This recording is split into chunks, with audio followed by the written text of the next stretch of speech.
Les damos la cordial bienvenida a este espacio de reflexión. 12 de octubre del Evangelio según San Lucas. En aquel tiempo un fariseo invitó a comer a Jesús. Jesús fue a la casa del fariseo y se sentó a la mesa. El fariseo se extrañó de que Jesús no hubiera cumplido con la ceremonia de lavarse las manos antes de comer. Pero el Señor le dijo: ustedes los fariseos limpian el exterior del vaso y del plato, en cambio el interior de ustedes está lleno de robos y maldad. Insensatos. ¿Acaso el que hizo el exterior no hizo también el interior? Den más bien limosna de lo que tienen, y no de lo que usted y todos ustedes quedarán limpios. Palabra del Señor. Gloria a ti, Señor Jesús. En esta narración histórica del libro de las Crónicas, el cronista nos habla de los preparativos para el traslado correcto del arca de Dios, poniéndose de manifiesto quién debía llevarla, de qué forma habían de hacerlo y todos los utensilios a utilizar, siguiendo las instrucciones dadas por Moisés por orden del Señor y que también se mencionan en el libro de los Números y el Deuteronomio. El arca era como un santuario móvil que acompañaba a Israel desde los orígenes, la partida del Sinaí, hasta la construcción del templo que sería fijada. El arca se manifestó en Dios de la alianza que está presente en medio de su pueblo para guiarle, protegerle, hacerle conocer su palabra y escuchar su oración. El arca era uno de los signos visibles. La música siempre tenía un lugar especial en todos los acontecimientos y celebraciones. En este fragmento se pone de manifiesto esta importancia y realza gracias a la intervención e instrucciones dadas por David, pues tengamos en cuenta que él era músico. Lo tenían muy bien montado.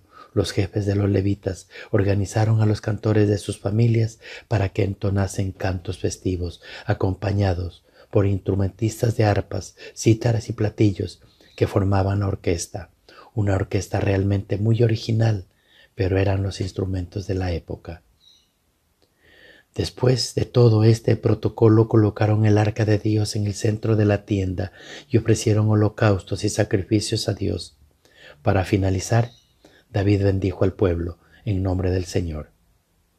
Así, como este relato hemos perdido y podido comprobar cómo había que transportar el arca, cuya forma prescrita por Dios y que anteriormente se ha descrito, hoy en este día es necesario que los creyentes llevemos sobre nosotros la carga y responsabilidad del Evangelio centrado en la persona de Jesucristo, difundiéndolo por este mundo tan necesitado de valores. Ya en el Evangelio de Lucas se muestran dos enfoques diferentes en los dos personajes que mencionan, la mujer y Jesús. La mujer que levantó la voz en medio del gentío pone de manifiesto la maternidad de María y la importancia de la lactancia en este misterio natural que cualquier madre en las mismas circunstancias dadas a su hijo que expresan ternura y entrega.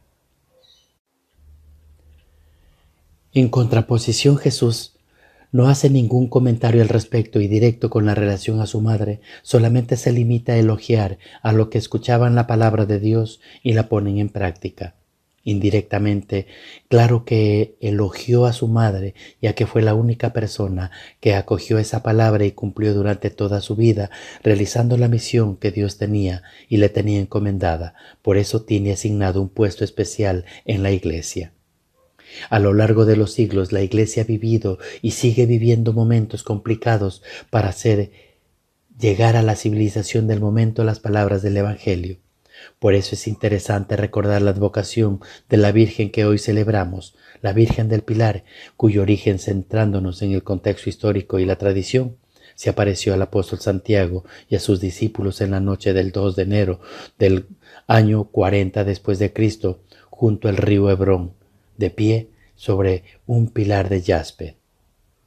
La Santísima Virgen pidió que le construyesen allí una iglesia con el altar en torno al pilar donde estaba de pie y prometió que permanecería en este sitio hasta los fines de los tiempos, hasta que la virtud de Dios obrara portentos y maravillas por su intercesión de aquello que en sus necesidades implore su patrocinio. Se construyó en aquel lugar una capilla que al cabo de los siglos y después había sufrido numerosas ampliaciones y transformaciones. Se proyectó la basílica actual, lugar mariano por excelencia de oración y peregrinaje obligado por todas las personas que visitan Zaragoza. Hay muchas ciudades y gremios, tanto en España como en América, que la tienen como patrona. Es imprescindible que los cristianos escuchemos y contemplemos y saboreemos la palabra de Dios para luego transmitirla a los demás, entregándonos con toda el alma y nuestra fuerza para transformar el corazón de parte de la sociedad actual tan necesitada de la buena noticia.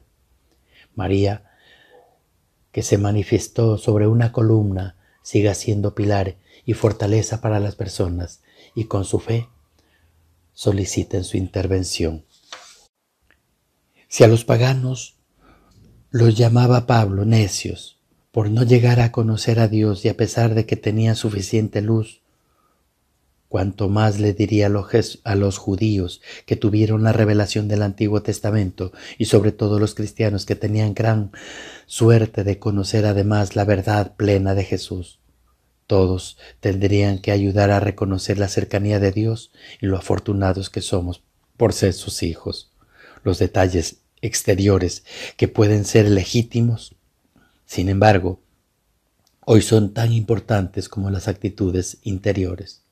Claro que hay gestos externos y ritos celebrativos que en nuestra vida de fe el mismo Jesús nos encargó, por ejemplo, que hiciéramos el doble gesto del pan y el vino en conmemoración suya. Lo que desautoriza aquí es que nos quedemos simplemente en el formalismo, que nos contentemos con lo exterior cuando los gestos deben ser signos del interior. Puede haber en nuestra vida cotidiana escándalos farisaicos equivalentes y nos contentemos con limpiar lo de afuera, mientras que lo de adentro lo tenemos impresentable. Si ponemos demasiado énfasis en los detalles insignificantes y casi hacemos depender de ello la justicia y la salvación de alguien. Gloria al Padre, al Hijo y al Espíritu Santo, como era en el principio, ahora y siempre, por los siglos de los siglos. Amén.